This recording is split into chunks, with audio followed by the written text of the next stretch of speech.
আলু দেখতে অন্যরকম হলেও এই আলু সবজি পারে সব মুশকিল আসান থেকে মুক্ত করতে। আসসালামু আলাইকুম, কেমন আছেন সবাই? তো আজকে আমাদের বাসাতে ধান কাটার অনেক পাট হয়েছিল। যেহেতু আমার আম্মুর আগে ভাত রান্না হয়ে গেছিলো, তাই একটা মুশকিল আসান থেকে আম্মু মুক্ত পেল। খুব ভারী হাঁড়ি নিয়ে আম্মু ভাতের মার গালছিল, তো আমি ভয় পাইতেছিলাম যে আম্মু তো সবে সবে অপারেশনটা ভালো হয়েছে, আম্মুর হাতটা ভালো হয়েছে, এই অল্প সময়ে ভারী হাঁড়ি। তারপরে আম্মু আঁকায় কড়াই বসে দিয়েছে। এরপর আম্মুর প্রয়োজন করার জিনিসগুলো ধুয়ে নিচ্ছিল। এরপর প্রেশার কুকারে যেহেতু ডাল সিদ্ধ হয়ে গেছে, তো ডালগুলো আম্মু নেড়ে চেড়ে দেখতেছিল যে ভালো করে ডালগুলো সিদ্ধ হয়েছে কিনা। এরপর একটা কড়াইয়ে ডালগুলো সুন্দর করে আম্মু ঢেলে নিল। সুন্দর করে ডালগুলো ঢেলে নেওয়ার পর আম্মু ডাল ঘুটনা দিয়ে সুন্দর করে ঘুরতেছিল, যাতে ডালগুলো অনেক সুন্দর পালিশ হয়।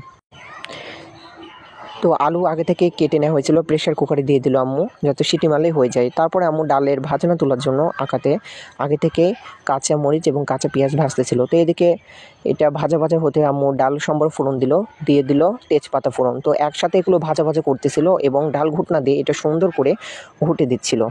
যেহেতু আমরা গ্রামে থাকি, তাই ডালটাও বেশি আমরা খাই।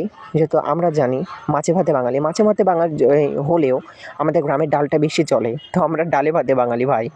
তো খুব অল্প সময়ে আম্মুর ডাল রান্নাও কমপ্লিট হয়ে গেল। দেখেন কি সুন্দর আম্মু ডাল রান্না করেছে, আবার ঘন ঘন।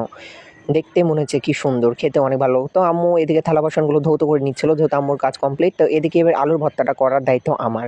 এটা একটা মহা দায়িত্ব, যেহেতু আমি আলু ভর্তা অনেক ভালো বানাতে পারি। তো আমি প্রেসার কুকার থেকে এটা নামিয়ে দেখছিলাম সিদ্ধ হচ্ছে কিনা, হাত দিয়ে টিপে টিপে দেখতেছিলাম যে সিদ্ধ হয়েছে। তবে একটা বাটিতে আলু ভর্তা করার জন্য আমি সিদ্ধ আলুগুলো ঢেলে নিচ্ছিলাম। তো আম্মু এতগুলো কাজ করলো, আর এই আলু ভর্তা আমি করতে পারবো না। এরপর আমি সুন্দর করে একটা মেলামাইন গ্লাস দিয়ে এটা সুন্দর করে ঘাঁটি করছিলাম। তো ঘাঁটি গেলো অলমোস্ট ডান আমার হয়ে গেছে। তো আরও সুন্দর করে পলিশ করছিলাম। পলিশ করতে করতে দেখেন কি সুন্দর পলিশ হয়েছে, একবারে মোলায়েম এবং সফট কোমল। এরপরে আম্মু যেহেতু ভাজনা আমাকে আগে থেকে করে দিয়েছিল, আমার একটা কাজ আগালো। এবার আমি এই ভাজনাটার সাথে আলু একবারে কম্বিনেশন করে এটা মাখিয়ে দেবো। তো আমি এটা আবার সুন্দর করে আর একটু ঘাটি ঘাটি করে নিচ্ছিলাম। তো এবার আমি আলুটা মাখিয়ে ফেললাম। তো আমার কাজ কমপ্লিট। ভাই রে ভাই, আমার হাতের আলু ভর্তা সেই স্বাদ খেতে, যে ইভেন সবার হাতে আলু ভর্তার স্বাদ।